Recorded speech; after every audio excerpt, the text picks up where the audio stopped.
All right, hello and welcome back. So we are learning to acknowledge our feelings, to use them as guidance, to calibrate them. And we've kind of already talked about this in our language and even in visualization and kind of in choosing a better feeling thought. But there's another, when we get into emotion, there's just a visual, an analogy that's just my favorite. And so what I like to imagine is that there are two wells inside of all of us. And there's one well is kind of the negative well. It's like negative emotion, negative feelings. You can imagine it as like dark and not feeling good.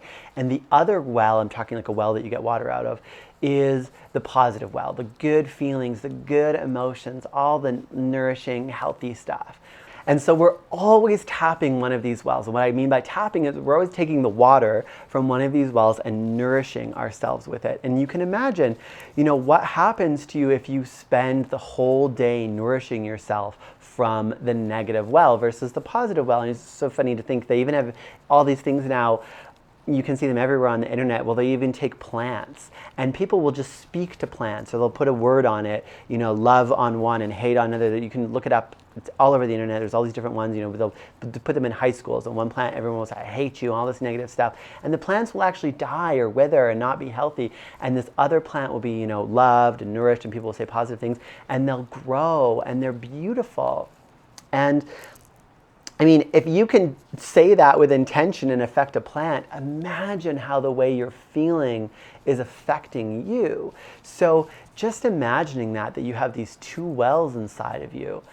And you can sort of imagine that, the way that you feel at any given time is down to how much you've been tapping the negative well and how much you've been tapping the positive well. And the way you feel at the end of the day, how much of the day did you spend tapping the negative well? How much did you spend tapping the positive well? The end of the week, the end of the month, the end of the year, the end of your life even.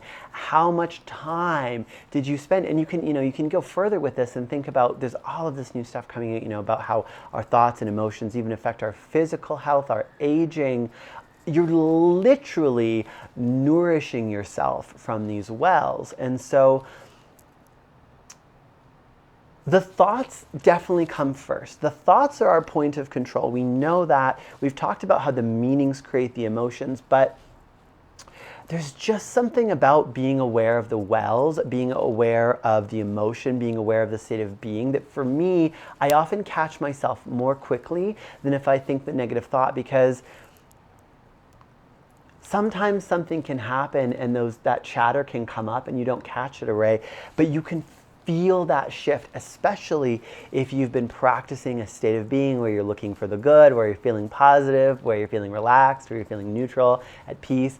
When that starts to become familiar, and then that is a great place where you're tapping that positive well, and then you start to tap into the negative well, you can almost feel the imaginary water from that well starting to affect your being. It's almost like pollution or distortion or corruption is coming in.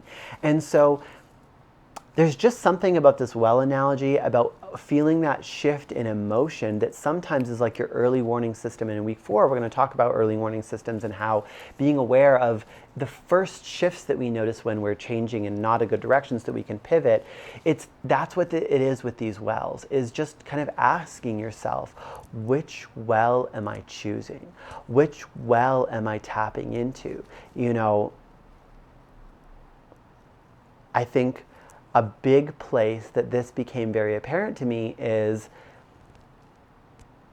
I had always thought that venting was okay, or like people will say, we're having a bitch, or we're having a rant, sorry to use a bad word, but that's normalized in many social circles. Just get together and just rant about what's wrong, complain about your boss, complain about this or that. And that's normal to people, but and a lot of people say, well, it's okay because you're just venting and you're blowing up saying you don't mean it.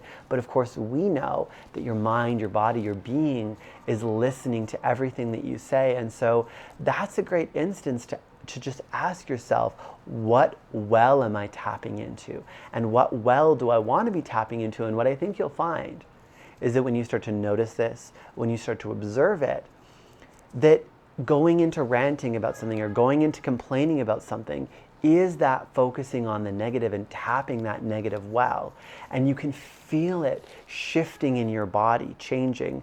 And of course, by doing that, we're making that normal to ourselves. So this is another way to recalibrate those feelings. You can say, choose a better feeling thought, choose a better feeling thought, or what well of emotion do I want to tap? And kind of those two reflections together really form this kind of clarity, this kind of lens that you can look at things through, and just have this early warning system of, what am I feeling? What am I choosing to feel? How is this affecting me?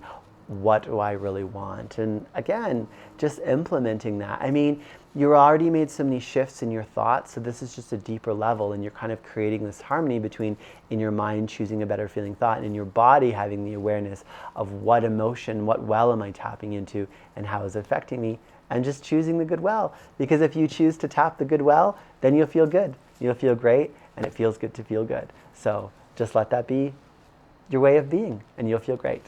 You're doing amazing. I'll see you in the next video.